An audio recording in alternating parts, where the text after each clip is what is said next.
Hey, so welcome to Philadelphia Walks PTSD. My name is Sharon Cole, or Sharon or Cole, whatever you want to refer to me as. No big deal.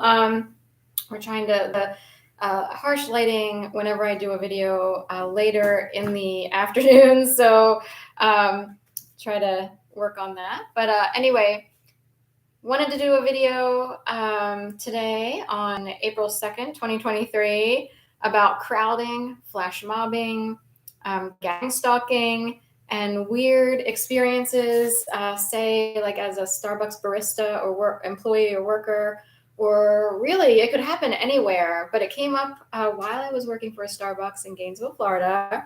I was in a transitionary time period, and I sort of had to swallow my ego as an adult, and someone with credentials to be able to do something else. But in order to earn money while living with my mom and aunt, I didn't want to come across as like a leech. I sort of wound up in their house, having to flee Philadelphia for a while. So anyway, I worked at Starbucks, and things would start to occur there that could feel like a NASA inspired, or it was very much like gangstalking, but with a slight twist, I guess.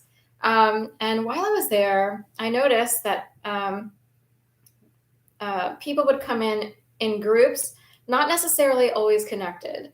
Or it would seem like, well, this person doesn't know that person, but this is really weird because, I have to learn how to make caramel macchiatos. This will be the example. And a caramel macchiato is a little bit different than your usual latte or so forth and so on. A caramel macchiato is an Italian beverage, if you will, and it would be like upside down. Usually you put espresso shots in the bottom of a cup as opposed to after you pour in the milk and stuff like that. So caramel macchiato, you would put vanilla on the bottom, steamed milk of choice on top of that. Then you would add 2 shots, and then strips, like cross-hatching, 7 one way and 7 the other, of like a caramel topping. So anyway, but say you are a new barista, like I was, and other people who were learning how to do these drinks, and a whole bunch of people come filing in. Say they know that you're like, God, I still have to get that in my brain, how to make a caramel macchiato, because I'm so used to putting shots in the bottom as opposed to the top. So it could seem like word spread, or somehow these non-human alien humans, decided to come in to force you, or kind of make a joke out of the fact that you need to learn how to make a caramel macchiato the correct way. So what I mean by that is you start your shift, and all of a sudden, one person after the other, after the other, after the other, after the other, and we're working up to like 20 drinks. Every single customer orders a caramel macchiato. Would you be weirded out by that? And it has happened. It's gotten very strange in certain places. I even had another example would be, I talked to someone who was a professor at like a smaller university or college. It was like, we'll just say LaSalle. It's in that realm of like Villanova or LaSalle. And she's like, I show up to class one day, and I don't know if it was a prank or not, but all the students who I knew were not there. Other people came in and like replaced her students and pretended to be her students. And they were acting as if, if she were to call out like Bobby Miller or Krista Layton or whatever, people would pretend to be those students. So there were enough people who were willing to pretend to be her actual class. They like swapped out classes to totally play a prank or freak out a teacher. She kind of joked, but she's like, it's kind of funny, but it kind of made her worry, like, what are people willing to do? And say large groups of people were willing to do stuff like this to an individual. And what does that mean about society and so on and so on? But I wanted to bring it up because it's a biggie. The fact that all these weird things could happen in any workplace. I happened to be at Starbucks, and I was like, this is totally crazy. Everyone's coming in ordering the exact drink that I thought or someone else thought and planned about, in regards to learning how to make a caramel macchiato. And who are these people? Do they know each other? Are they pretending they don't know each other?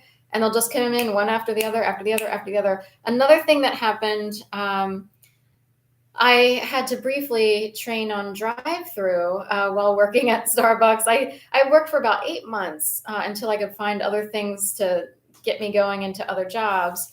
Um, and while I was training on drive-through, people would do this thing, which seems like a good thing, like, oh, we're going to pay it forward. So I'll pay for whatever so-and-so's having behind me, or I'll pay for. So it became this thing. And the weird part was it got like out of hand, and it seems cool unless the person behind you pays or orders like $50 worth of Starbucks, and you're thinking they're only getting like 10 to 12 at tops 20. Anyway, it starts to get real. It starts to get weird at some point.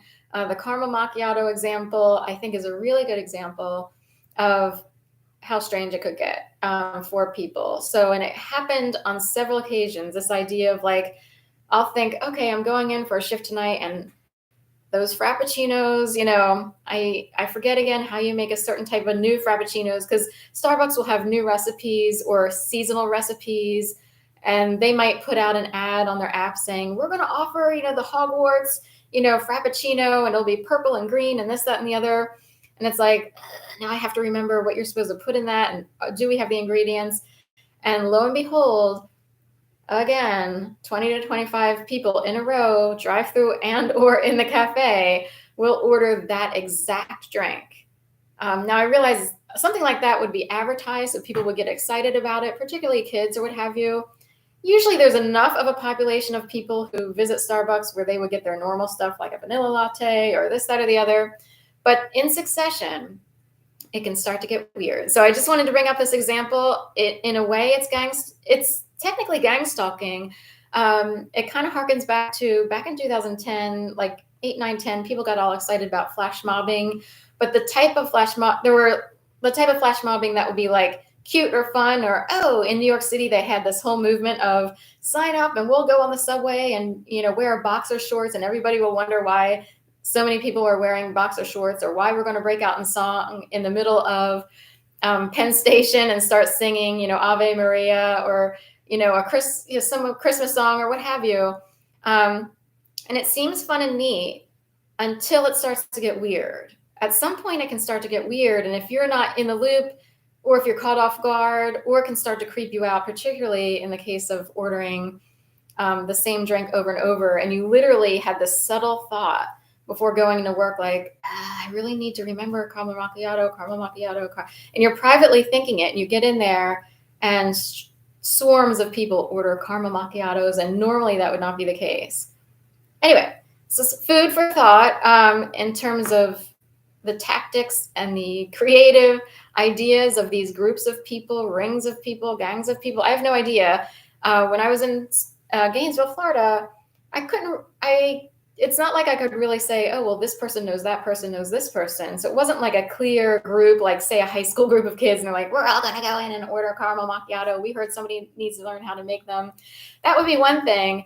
It starts to get weird when people come in who seem totally random. Are they controlled by NASA? So anyway, have a great night, and thank you so much. Bye-bye.